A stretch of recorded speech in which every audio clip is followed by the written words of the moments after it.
ఆ, మురళీ మనోహర్ గారు, సో నమస్తే అండి. మీ ఒపీనియన్ ఏంటి? ఇది వెల్కమ్ చేయాలి, ముందైతే వెల్కమ్ చేయాలి, అందరం వెల్కమ్ చేయాలి.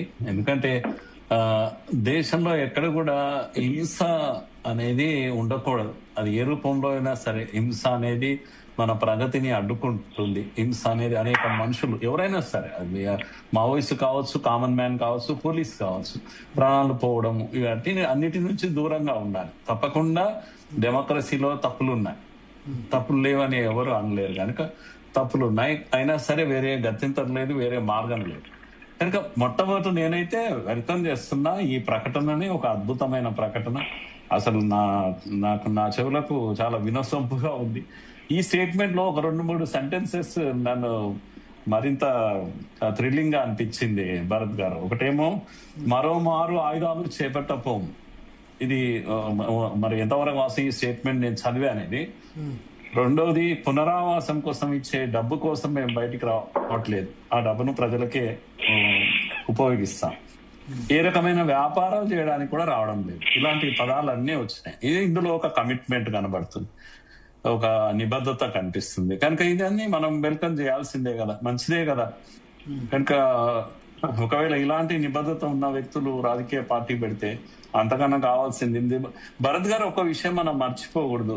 ఏ పని చేయాలన్నా కంప్లీట్ గా సమయం ఇచ్చి దానికోసమే నిబద్ధతతో పనిచేసే వ్యక్తులు ఎక్కడ ఉంటారో అది సక్సెస్. అది వ్యాపారమైనా, అది రాజకీయమైనా, ఏదైనా సరే జీవితాలను అంకితం చేస్తేనే కానీ ప్రజల కోసము, కొందరు జీవితాలను అంకితం చేస్తే మెజారిటీ ప్రజలకు లాభం అవుతుంది, అది ఏ రూపంలో అయినా సరే. కనుక తుపాకీ పట్టుకొని అంకితం చేసే కన్నా సమాజంలో ఉండి లగ్జరీస్ ను ఎంజాయ్ చేయకుండా ప్రజల కోసమే ప్రయత్నం అంటూ మొదలు పెడితే, ప్రజల యొక్క ప్రేమను పొందే ప్రయత్నం మొదలు పెడితే అద్భుతం. నేను నా అనుభవంతో చెప్తున్నాను భరత్ గారు. నేను ఎందుకంటే కంపేర్ చేస్తుంటాను రెండు కూడా. అది కూడా ఉద్యమమే, మావోయిస్ట్ ఉద్యమం. మేము RSS పరివార సంస్థల్లో మా దగ్గర చాలా మందికి తెలియని విషయం ఏంటంటే, ప్రచారకులు అనే ఉంటారు. దేశమంతా కూడా సుమారుగా అంటే 3 ఏళ్ళు 5 ఏళ్ళు పనిచేసి ఇంటికి వెళ్ళిపోతారు సమాజం కోసం. కొందరు 10 ఏళ్ల కొరకు పనిచేస్తారు. నేను ABVP లో కూడా ఎంతో మంది పిల్లల్ని మోటివేట్ చేశాను మేము. ఆ విధంగా చదువు తర్వాత full time workers, degree PG అయిపోయిన తర్వాత ఒక 5 ఏళ్ళు సమయం ఇవ్వు బాబు అని అడుగుతాం, ఇస్తారు. వాళ్ళు ఇంటికి దూరంగా ఉంటారు వీళ్ళంతా కూడా. ఇంకా కొందరు లైఫ్ టైం ఇస్తారు. RSS లో కూడా అంతే. వాళ్ళైతే కమిట్ అయి వస్తారు, పెళ్లిళ్ళు చేసుకోరు. ఒక విషయం ఏంటంటే, మ్యారేజ్ చేసుకోరు, ఇంటికి వెళ్ళరు, సమాజంతోనే ఉంటారు, లైఫ్ లాంగ్ ఉంటారు. లైఫ్ లాంగ్ వాళ్ళ బాడీస్ ను ఇలాగే ఇదేంటి మెడికల్ కాలేజీలకు వాటికి ఇచ్చినవి చాలా ఉన్నాయి. ఇది ప్రచారం బయట జరగదు, కానీ మేము స్వయంగా అటువంటి అంత్యక్రియల్లో కూడా మేము పాల్గొన్నాం. కనుక నా విషయం ఏంటి అంటే, డెడికేటెడ్ పీపుల్ ఎక్కడ అడవిలో ఉన్నా తుపాకీ పట్టుకొని, లేదు సమాజంలో ఉన్నా డెడికేటెడ్ పీపుల్ వల్ల ఏదన్నా జరుగుతుంది, కానీ ఊరికే మాటలు చెప్పే వాళ్ళ వల్ల ఏమీ కాదు భరత్ గారు.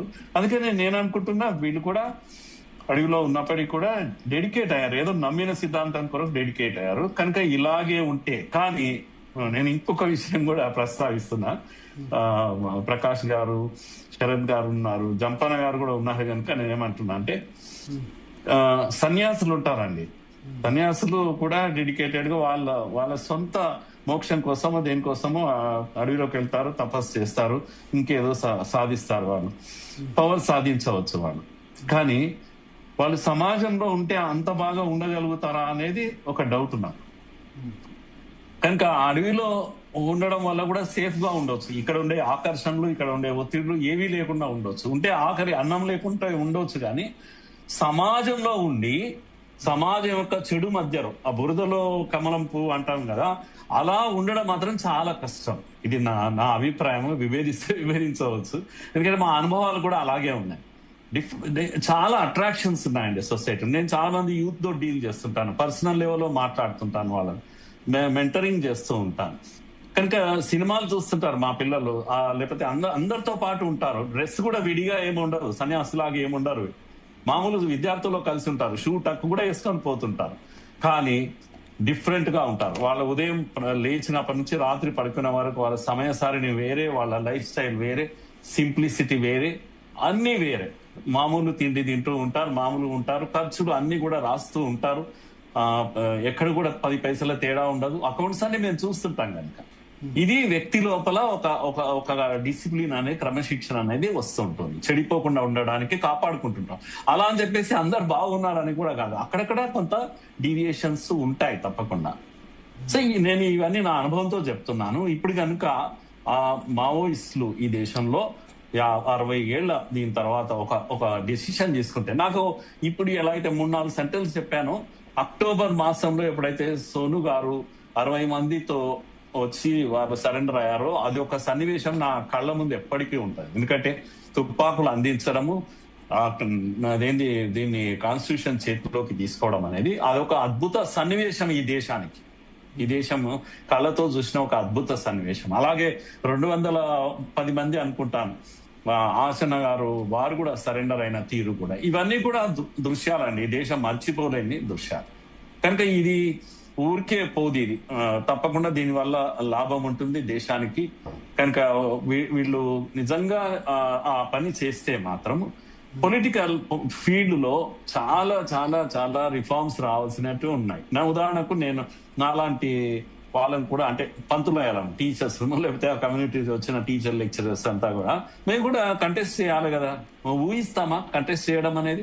ఎమ్మెల్సీకి కూడా కంటెస్ట్ చేయలేము మేము చూసాం కదా ఇక్కడ కూడా. ఉదాహరణకు నేను టీచర్ను, నాకు ఉన్నంతలో టీచర్ల మధ్య మంచి ఇది ఉంది. నేను తెలంగాణ లెక్చరర్స్ ఫోరం పెట్టాను, లెక్చరర్స్ మధ్యలో పనిచేశాను, ప్రకాష్ గారికి తెలుసు.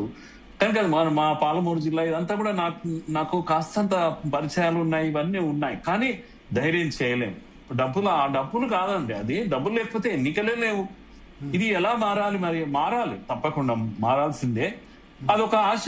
కనుక ఇలాంటి వాళ్ళంతా వస్తే, నిబద్ధత కలిగిన వ్యక్తులు రాజకీయాలకు వస్తే ఈ మార్పు వస్తుందని నేను ఆశిస్తున్నాను.